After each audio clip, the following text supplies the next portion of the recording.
Video like जरूर कर लीजिए और ऐसे वीडियो लगातार फ्री में पाने के लिए चैनल को तुरंत सब्सक्राइब कर लीजिए और बेल आइकन को जरूर टैप कर लीजिए ताकि आगे भी सारे वीडियो आपको मिलते रहे। यूट्यूब में फॉलो करते हैं तो प्लीज ये वाला फ्री टेलीग्राम चैनल जरूर ज्वाइन कर लीजिएगा। सारे नोटिफिकेशन सारे अपडेट यहीं पे आते हैं, ध्यान रखिए।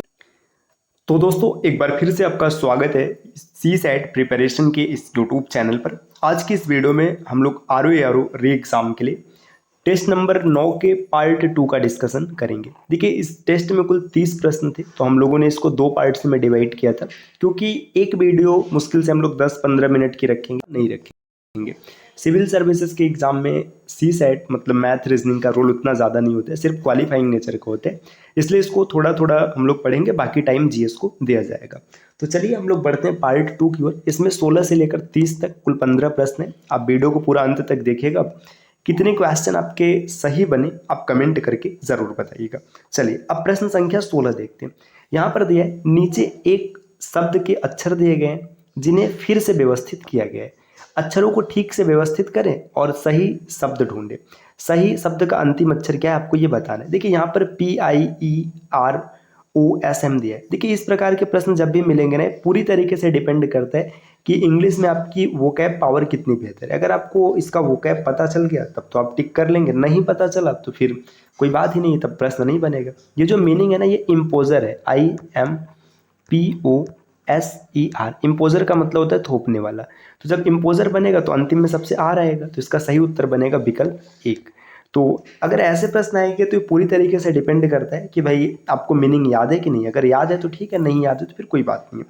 प्रश्न संख्या 17 दिया है, A R से अधिक कार्य करता है, B C जितना कार्य करता है, P B से कम कार्य करता है, R B से अधिक कार्य करता है, कौन सबसे अधिक काम करता है। ऐसा ही प्रश्न कल की क्लास में आपने देखा था, जो लंबाई वाला दिया था, मतलब बड़ा कौन था। देखिए देखिए A R से अधिक काम करता है, जो A है ये R से ज़्यादा काम करता है। ठीक, आगे बोला जा रहा है B C जितना कार्य करता है, मतलब जितना C काम करता है उतना ही B भी काम करता है। ठीक, जो P है ये B से कम काम करता है, मतलब P यहाँ पर आ जाएगा। R जो है ये B से अधिक काम करता है, जब R B से अधिक काम करेगा तो यहाँ पर देखिए C आ जाएगा बराबर B हो जाएगा और यहाँ पर P हो जाएगा। अब आपसे कुछ भी पूछेगा आप बता लेंगे। तो सबसे अधिक काम कौन कर रहा है, सबसे अधिक काम A कर रहा है, विकल्प A इस प्रश्न का उत्तर बन जाएगा, पहला वाला।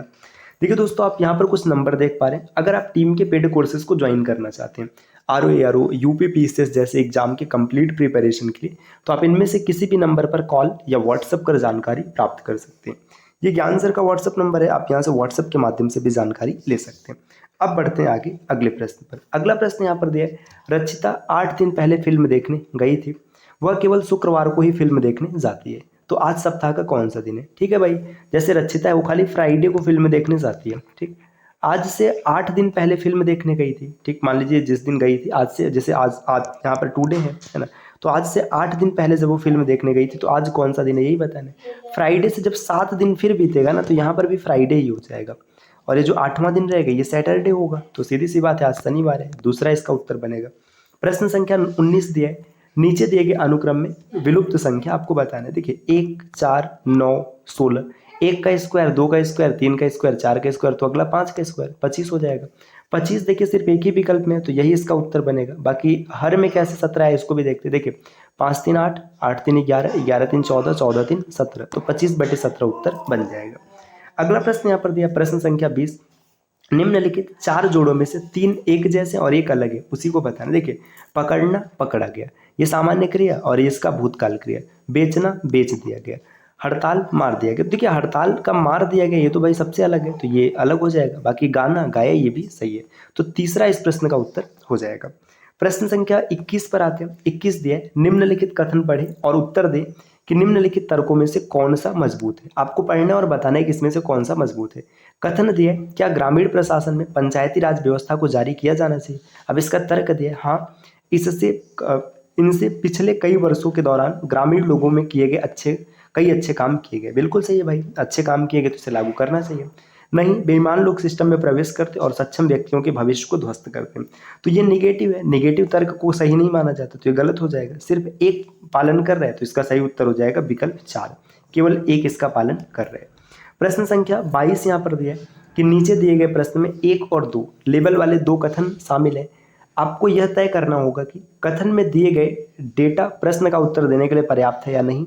दोनों कथनों को पढ़े और अपना उत्तर दे। देखिए पी क्यू आर एस अलग अलग दिनों में एक रेस्तरां में जाते हैं, मतलब 4 लोग हैं, अलग अलग दिनों में जाते हैं, सोमवार, मंगलवार, बुधवार और बृहस्पतिवार।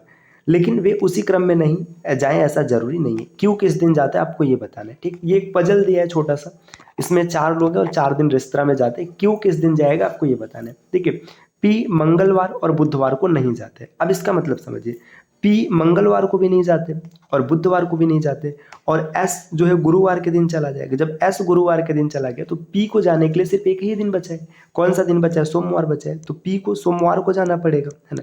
पी सोमवार को जाएगा और जो एस है गुरुवार को जाएगा। क्यों उस दिन यात्रा नहीं करता जिसके 7 अक्षर होते हैं। देखिए क्यों उस दिन यात्रा नहीं करेगा जिसके 7 अक्षर होंगे। अब गुरुवार और सोमवार इसको छोड़ दीजिए, अब बचा है बुधवार और बचा है मंगलवार। मंगलवार की बात करें तो ट्यूसडे, देखिए 1 2 3 4 5 6 7 7 है, मतलब क्यों मंगलवार को नहीं जाएगा। तो क्यों को जाना पड़ेगा किस दिन? बुधवार को जाना पड़ेगा। क्यों को जाना पड़ेगा बुधवार को, और एक दिन जो बचा है वो उसमें चला जाएगा। तो अब क्यों किस दिन यात्रा कर रहा है ये बताने के लिए आपको दोनों की सहायता लेनी पड़ेगी, पहले और दूसरे दोनों की लेनी पड़ेगी। तो कथन 1 और 2 के डेटा प्रश्न के उत्तर देने के लिए पर्याप्त है, तो विकल्प 1 इस प्रश्न का उत्तर हो जाएगा। जब आप दोनों को शामिल करेंगे तभी आप इसका उत्तर दे पाएंगे, एक से नहीं दे पाएंगे। प्रश्न संख्या 23 दिया है, ए जो है एच की बेटी है जिसका पति एक्स है। एक्स का केवल एक बच्चा है, एम की शादी ए से हुई है, एम ए से कैसे संबंधित। देखिए ए जो है एच की बेटी है, देखिए ए बेटी है, किसकी बेटी है? एच से।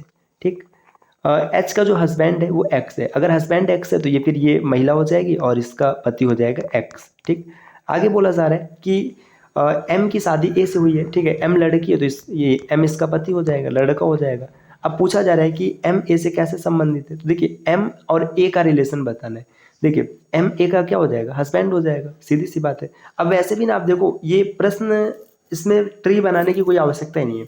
एम की शादी ए से हुई है, ठीक, यहाँ पर लाइन दी और पूछा जा रहा है एम ए से कैसे संबंधित है। भाई पति पत्नी होंगे। अब यहाँ पे पत्नी और पति दोनों ऑप्शन दिया, तो आप ये बेटी है तो आराम से आप पति टिक कर देंगे। एम जो है ए का क्या हो जाएगा? पति हो जाएगा। प्रश्न संख्या 24 दिया है कि यहाँ पर एक शब्द दिया गया है एक्रोमेटाइजेशन। आपको बताना है कि इससे कौन सा शब्द नहीं बनाया जा सकता, तो जिसके अक्षर नहीं मिलेंगे वो नहीं बनेगा। MATRIARCH, देखिए एम यहाँ पर है ना, ए भी है, ठीक, टी भी है, इसके बाद आर आई भी है ना, इसके बाद फिर से ए है, सही है। आर की बात करें, देखिए इसमें 2 बार आर आ गया, जबकि इसमें एक बार ही आर है, तो यही शब्द नहीं बनेगा, पहला ही टिक हो गया, आगे बढ़ने की आवश्यकता ही नहीं है। प्रश्न संख्या 25 दिया, उस विकल्प का चयन करें जो अन्य विकल्पों से अलग है। Asia, Antarctica, Australia, Thailand. देखिए थाईलैंड एक देश है, बाकी ये तीनों क्या है? ये तीनों महाद्वीप है, तो थाईलैंड इसका उत्तर बनेगा। प्रश्न संख्या 26 यहाँ पर दिया कि 4 विकल्प दिए गए हैं, इसमें से एक विषम है, विषम वाले को अलग करना है। ए बी वाई जेड, देखिए ए का अपोजिट जेड है, बी का अपोजिट वाई है। सी डी एक्स डब्ल्यू, सी का एक्स हो गया, डी का डब्ल्यू हो गया। ई यू और इसके बाद एफ वी। ठीक, मतलब यहाँ तक चीज़ें ठीक ठाक चल रहे हैं, है ना। अब आगे अगर हम लोग बढ़ेंगे तो यहाँ पर क्या हो जाएगा, देखिए नेक्स्ट यहाँ पर देखिए दिया है जी टी और हाई स्कूल एच एस। तो यहाँ पर अगर आप देखेंगे, देखिए सब जगह ठीक चल रहा है। ए का जेड हो गया, बी का वाई हो गया, सी का एक्स है, डी का डब्ल्यू है, जी का टी है, एच का एस है। लेकिन इसमें तीसरे में देखिए ई का वी होना चाहिए था, लेकिन यू दे रखा है, तो यही सबसे अलग हो जाएगा। तो इस प्रश्न का उत्तर हो जाएगा चौथा। अगले प्रश्न पर आते हैं। प्रश्न संख्या 27 यहाँ पर दिया है कि निम्नलिखित आरेखों में पशु, घोड़ा और घोड़ी का कौन सा प्रतिनिधित्व सही होगा। देखिए पशु ये सबसे अलग होगा, इसके बाद घोड़ा और घोड़ी। देखो दोनों पशु ही हैं, लेकिन घोड़ा अलग है, घोड़ी अलग है, तो विकल्प तीसरा उत्तर बन जाएगा। 27 नंबर के बाद 28 नंबर का प्रश्न दिया कि यहाँ पर एक डाइस है। देखिए नीचे दिए गए चित्र में TIM शब्दों के 2 अक्षरों पर अक्षर एक घन पर दिखाए गए हैं। यहाँ पे टी है, आई है, एम नहीं दिख रहे है ना। नीचे दिए गए विकल्पों में से उस आकृति का चयन करें जो घन के रूप में मोड़ने पर टाइम शब्द का उचित प्रतिनिधित्व करेगा। देखिए टाइम का उचित प्रतिनिधित्व करे ऐसा आपको बताना है, तो अब सीधा सा बात आप याद रखिएगा, डाइस में अल्टरनेट फेसेस एक दूसरे के अपोजिट होते हैं। देखिए यहाँ पर जब इसको मोड़ेंगे ना तो टी और एम एक दूसरे के अपोजिट हो जाएंगे, ठीक, आई और ई हो जाएंगे, इसके बाद ये दोनों करेक्ट वाले, यही इसका उत्तर बन जाएगा, फिर आगे चेक करने की आवश्यकता ही नहीं है ना। चलिए अब नेक्स्ट आगे बढ़ते हैं। प्रश्न संख्या 29 दिए कि इस डाइस को खोला जाना है और आपको बताना है कि इसमें से कौन सा आपको रूप देखने के लिए मिलेगा। तो देखिए जब भी डाइस को खोलेंगे तो अल्टरनेट फेसेस एक दूसरे के अपोजिट होते हैं पहली बात, और दो अपोजिट फेसेस को ना तो एक साथ दिखाया जाएगा और ना ही छिपाया जा पाएगा। अब समझिए यहाँ पर, जैसे यहाँ पर एक सर्कल दिख रहा है, ट्रायंगल दिख रहा है और प्लस दिख रहा है। देखिए सर्कल और ट्रायंगल दिख रहा है, तो सर्कल और ट्रायंगल कभी एक दूसरे के अपोजिट नहीं होंगे, है ना। तो देखिए यहाँ पर अगर देखेंगे तो सर्कल और ट्रायंगल एक दूसरे के अपोजिट नहीं होने चाहिए। देखिए यहाँ पर अगर आप देखेंगे तो ये मान लीजिए इन दोनों में से ये सर्कल दिख रहा है, ठीक। इसके बाद प्लस और भाग में से प्लस दिख रहा है और ट्रायंगल माइनस में से ट्रायंगल दिख रहा है, ये उत्तर में शामिल हो सकते हैं। इधर देखिएगा प्लस और डॉट में से ये दिख रहा है प्लस, ठीक है, ट्रायंगल और माइनस में से ये दिख रहा है ना। इसके बाद फिर से प्लस आ गया तो फिर ये वाला तो नहीं हो सकता। इसके बाद आप आगे बढ़ेंगे, ये भी नहीं हो सकता, ये भी नहीं हो सकता, तो इसका सही उत्तर विकल्प ए बनेगा। प्रश्न संख्या 30 और इस टेस्ट का अंतिम प्रश्न है कि कागज की एक चौकोर शीट लें, ठीक है। आपने कागज की एक चौकोर शीट लिया, इसे आधा मोड़े, इस प्रक्रिया को 3 बार दोहराया। देखिए कागज की आपने शीट लिया, आपने आधा मोड़ा और 3 बार इसको दोहराया। एक कैंची की एक जोड़ी लेकर इस आकृति को दिखाए गए केंद्र से एक वर्ग काट दीजिए। पेपर को खोला जाएगा तो इसमें कितने छेद होंगे, अब बात को समझिएगा। देखिए आपने पेपर का शीट लिया ऐसे, है ना, आपने इसको फोल्ड करके ऐसे 2 बना दिया, आपने यहाँ पर ऐसे काट दिया। जब आप इसको खोलेंगे तो इसमें 2 होल दिखेगा, जैसे ही जब आप खोलेंगे बीच से तो एक यहाँ हो जाएगा, एक यहाँ हो जाएगा, फिर आप 4 कर देंगे, फिर 8 कर देंगे, तो यहाँ पर इसमें 8 कुल मिलेंगे। विकल्प ए इस प्रश्न का उत्तर बन जाएगा। तो साथियों आज की क्लास रही जिसमें कुल 15 प्रश्न रहे, हम लोगों ने इसका डिस्कशन किया।